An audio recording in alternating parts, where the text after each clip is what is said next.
po yung kangkong na puti.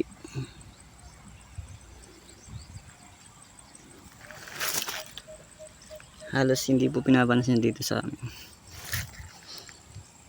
Pero kung sa Manila ito, sobrang dami po niyan. Halos hindi inaano dito kasi magtatayo daw sila pag kumakain sila nito. Mas lalong wala silang itatayo kung walang ilalaman sa tiyan.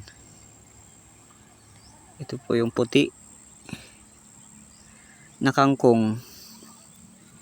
Ayan po. Kung sa Manila pa lang po ito, pira na. Lawak po niyan, no? Lawak niyan hanggang doon sa kabila. Yan.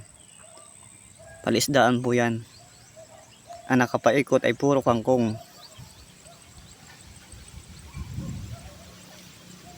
Puro kangkong na puti. Yan. Ayun, nangingisda. Nanguhuli ng tilapia.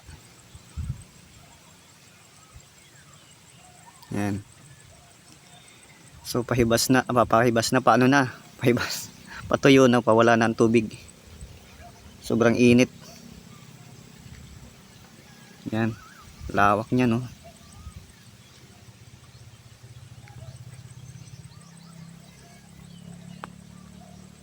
Yun. Meron pa rin silang nahuhuling isda. Kahit sabihin mababaw na. Yan.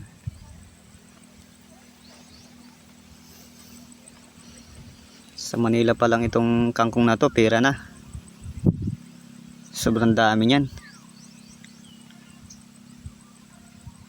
Nagtatay daw sila pag kumakain sila nito. Sobrang arte.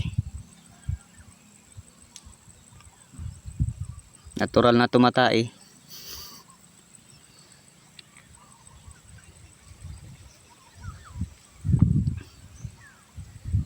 Katuwa naman sa taong hindi nagtatay.